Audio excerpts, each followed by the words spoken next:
ज़रा हटके के इस बकिया हिस्से में हम बात करेंगे एलीट कैप्चर की। ये एक ऐसी इस्तिलाह है जो हालिया बरसों में बार बार आपने सुनी होगी। मतलब इसका क्या है? आसान लफ्ज़ों में, अशराफिया का तसल्लुत। हमारे जो growing number of political economist हैं, वो बार बार इसकी तरफ इशारा करते हैं कि पाकिस्तान जो है वो इसके शिकंजे में फंसता नज़र आ रहा है।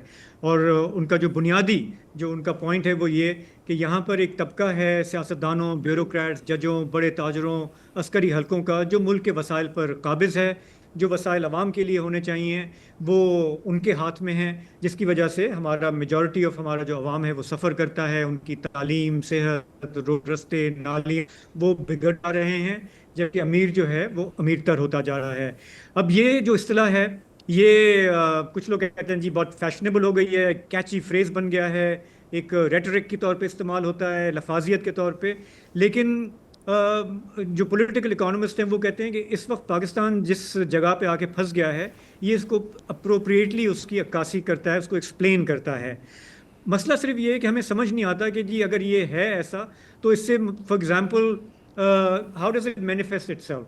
तो हमारे इकोनॉमिस्ट कहते हैं कि जी टैक्सेस देख लें, गरीब के ऊपर बोझ बढ़ता जा रहा है, अमीर को जो है वो मराहत मिल रही हैं, सब्सिडीज मिल रही हैं, या उनको एग्जेम्पशंस मिल रही हैं। रेगुलेटरी कंट्रोल को देख लें, स्टेट का जो रोल है पब्लिक फंड्स का, उसको देख लें, तो आपको ये चीज़ क्लियर हो जाएगी। हमारे दोस्त हैं, पॉलिटिकल इकोनॉमिस्ट हैं, लंदन बेस्ड, यूसुफ नज़र साहब, वो हालिया दिनों में उस पर काफ़ी लिखते रहे हैं। और द फ्राइडे टाइम्स में उनका 24 जुलाई का एक मजमून छपा जो काफ़ी शेयर भी हुआ, उस पर बाकी लोगों ने भी कमेंट्री की, कई लोगों ने उसको सराहा, क्योंकि इस मजमून में उन्होंने क्वांटिफाई करने की कोशिश की कि अगर एलीट कैप्चर पाकिस्तान में है तो उसका नुकसान कितना हो रहा है। और उन्होंने माजी की कुछ यूएनडीपी की रिपोर्ट्स को भी देखा, कुछ अपनी भी रिसर्च की, और उन्होंने तखमीना लगाया कि साल 2024-25 का अगर सिर्फ हम मिसाल लें, तो पाकिस्तान को कोई 24-25 अरब डॉलर का नुकसान हुआ। अब ये उन्होंने कैसे वो इस नतीजे पे पहुंचे, इस पर भी थोड़ी बहस चल रही है। और उन्होंने पहली मरतबा मुख्तलिफ डायमेंशंस भी बताए हैं एलीट कैप्चर के, ये कैसे मैनिफेस्ट होता है। तो थोड़ा सा इसको समझेंगे, क्योंकि हमारे यहाँ रोज़ आवाम चीखती है पेट्रोल, इन्फ्लेशन और उसके हवाले से, लेकिन सिस्टम किसको सर्व कर रहा है, कैसे सर्व कर रहा है, ये समझना भी ज़रूरी है। तो यूसुफ नज़र साहब, प्रोग्राम में आपका खुशामदीद, बहुत बहुत शुक्रिया। ज़रा बताएंगे कि आपने कैसे ये इस नतीजे पे पहुंचे कि कितना नुकसान हो रहा है पाकिस्तान को इस सिस्टमैटिक इनइक्वालिटी की वजह से। जी, बहुत बहुत शुक्रिया आपकी दावत का। पहली बात तो ये है कि आपने बात की 25 बिलियन की। 25 बिलियन नहीं है, उससे बहुत ज़्यादा है।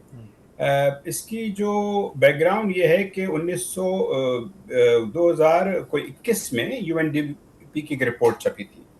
तो उसमें उन्होंने अंदाज़ा लगाया था कि तकरीबन 6% ऑफ द जीडीपी है। और ये खाली सिर्फ एलीट कैप्चर की बात नहीं हो रही थी, ये सिर्फ उसकी बात हो रही थी जो टैक्सेस में मरा दी जाती है, हम्म। हुकूमत देती है।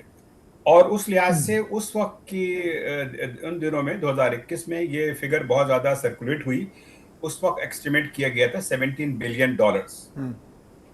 लेकिन ये सिर्फ टैक्सेस के थ्रू जो स्ट्रक्चर है उसकी मराद की बात हुई थी।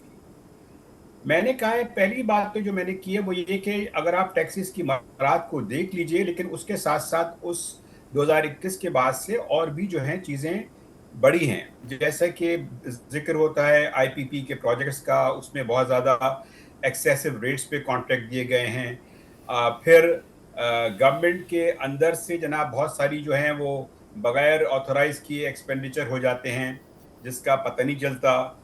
तो ये सब कैलकुलेट करके मैंने ये अंदाज़ा लगाया कि अगर आप सिर्फ जो मिनिस्ट्री ऑफ फाइनेंस और इकोनॉमिक सर्वे ऑफ पाकिस्तान से जो डेटा अवेलेबल है, जिससे मुराद गवर्नमेंट एक्सपेंडिचर है और टैक्सेस की मुराद है, वो सिर्फ उस मद में जो है 6% ऑफ द जीडीपी है, जो 2024-25 के लिहाज से तो तकरीबन $25 बिलियन बनता है। लेकिन ये सिर्फ इब्तिदा है। और इसीलिए मैंने दूसरा जो उसका आर्टिकल लिखा है, सेकंड में वो लिखा है कि इट इज, उसका उन्वान ये है कि Pakistan elite capture cost $25 billion visible. But अगर आप इनविजिबल चीज़ों को जो बज़ाहिर नज़र नहीं आती हैं یا اس کا کسی نے ایسٹیمیٹ نہیں کیا ہے، وہ میرے اندازے کے مطابق 36 بلین ڈالر سے بھی زیادہ ہے، یعنی کہ 36 ارب ڈالر سے زیادہ ہے۔ اب وہ جہاں تک انویزیبل کیا تعلق ہے ہے 25 کا، جی ویزیبل تو دیکھیے وہ اگر آپ اٹھا کے دیکھ لیجئے اکنامک سروے آف پاکستان میں ٹیکس ایکسپینڈیچر رپورٹ ہے، اگر آپ اس کا ایک اور کمپوننٹ دیکھ لیجئے کہ جو ڈان میں بھی اس کی رپورٹس آئیں کہ ان آتھورائز ایکسپینڈیچر وغیرہ وغیرہ، تو اس کی تفصیل ہے۔ تو لیکن جو دوسرا میں اس کی طرف آتا ہوں، جو دوسرا جو بہت اہم چیز جو ہے وہ ہے پبلک پروکیورمنٹ، مطلب جب کانٹریکٹس دیے جاتے ہیں تو اس میں کتنا جو ہے معاملہ گڑبڑ ہوتا ہے۔ یہ کانٹریکٹ زیادہ تر جو ہے اس میں اول تو کانٹریکٹ کی بڑی عام شکایات ہیں کہ ویلیو زیادہ دکھائی جاتی ہے، سفارشوں کے ذریعے ایوارڈ کیے جاتے ہیں، پھر اس میں بہت زیادہ کانٹریکٹ میں ایسکیلیشن ہوتا ہے۔ لیکن میں نے برائے اس سے کہ میں الزام لگاتا، میں نے یہ لکھا ہے کہ جو پاکستان کی پبلک پروکیورمنٹ ریگولیٹری اتھارٹی ہے، اس نے اپنا اسٹیمیٹ دیا ہے کہ پاکستان جو ہے اپنے جی ڈی پی کا تقریباً 20% جو ہے پبلک پروکیورمنٹ پہ یا جو کانٹریکٹس ہوتے ہیں اس میں لگاتا ہے، اور ٹرانسپیرنسی انٹرنیشنل اور جو آڈٹ رپورٹس ہیں، یہ حکومت کے ذرائع کے مطابق اس میں لکھا گیا ہے، ان کے الفاظ ہیں کہ 10 to 30% of that may be lost to corruption and inefficiencies۔ تو میں نے اس کا جو ہے بہت ہی جو لو اینڈ پہ ایسٹیمیٹ لکھا ہے وہ لیا ہے، جس کو میں نے کہا کہ کنزرویٹو ہے۔ تو اس سے اس جو پروجیکٹ جو ایوارڈ کیے جاتے ہیں جس میں میگا پروجیکٹس بھی ہیں، سڑکیں بنانا اور بہت ساری جو ہے پبلک پروکیورمنٹ ریگولیٹری اتھارٹی ہے، اس کے مطابق جو ہے اس میں تقریباً جو ہے انیفیشنسیز کو کرپشن کے ملا کے تقریباً 2 to 6% ہے۔ میں نے پھر بھی اس میں بہت کنزرویٹو کام لیا ہے، میں نے کہا کہ چلیں 2 to 6% of G D P نہ لگائیں، آپ 1% لگا لیں، پھر بھی 1% بھی جو ہے وہ تقریباً 10 ایئر کے جی ڈی پی میں 5.5 بلین ڈالر بن جاتا ہے۔ تو یہ تو ہو گئی ایک مت کی بات۔ دوسرا جو ہے ایک اور چیز جو ہے وہ ہے لینڈ۔ اس بات کا ہمارے یہاں کوئی اکاؤنٹنگ ہی نہیں ہوتی، حساب ہی نہیں ہوتی کہ جو پلاٹس ایوارڈ کیے جاتے ہیں، جو لینڈ جو ہے گرانٹس پہ دی جاتی ہے ریٹائرمنٹ سے پہلے بھی اور ریٹائرمنٹ کے بعد بھی، اس کی جو ویلیو ہے مارکیٹ ویلیو، وہ اس پہ آپ کیوں نہیں دیتے، بڑی کم قیمتوں پہ دیتے ہیں۔ یہ مختلف حکومتیں، مختلف ایجنسیز، مختلف ادارے کرتے ہیں۔ یہ ایکسچیکر کو نقصان اس طرح سے ہے کہ اگر آپ اس کو پبلکلی الاٹ کر دیں تو حکومت کے پاس وہ پیسہ آئے گا، لیکن جب آپ مارکیٹ پرائس سے کم پہ اس کو الاٹ کر دیتے ہیں تو جو ڈفرنس ہے، مثال کے طور پر ایک پلاٹ جو ہے 2 کروڑ کا ہے، آپ نے 20 لاکھ میں دے دیا تو نقصان تو ہو گیا نا حکومت کو۔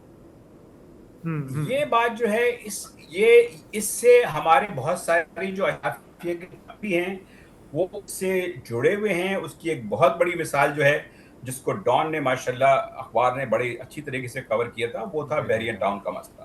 وہ آپ لوگ چھاپ چکے ہیں، مجھے اس کی تفصیل میں ضرور جانے کی ضرورت نہیں ہے۔ اس پہ لندن میں فائن بھی ہوا۔ تو بالکل صحیح ہے، بحریہ کی بھی آپ نے بات کی، ڈی ایچ ایس کی بھی بات ہوتی ہے۔ یہ جو آپ نے ساری باتیں کی ہیں یہ تو برسہ برس سے چلی آ رہی ہیں۔ حالیہ چند برسوں میں ہم نے دیکھا ہے کہ ہماری اشرافیہ is not content with all of this, وہ اپنے آپ کو اور مراد دینا چاہتے ہیں، چاہے وہ بلو پاسپورٹس کا معاملہ ہو، چاہے وہ ججز کی تنخواہیں بڑھانا ہو، ان کی ہاؤسنگ سوسائٹیز ہوں، یا جو دوسرے ہمارے اشرافیہ کے جو ویریس سیگمنٹس ہیں۔ میں آپ سے بریک پہ ہمیں جانا ہے، واپس آ کے تھوڑا سا اس کا میں جواب چاہوں گا کہ ٹو سینگ کہ یہ جو چل رہا آ رہا ہے نظام دہائیوں سے، وہ ایکسلریٹ ہو رہا ہے، اور اس پہ کوئی سوال کہیں سے اب اٹھنے کی گنجائش نظر نہیں آتی۔ ایک بریک لیتے ہیں، واپس آ کے گفتگو کو جاری رکھتے ہیں۔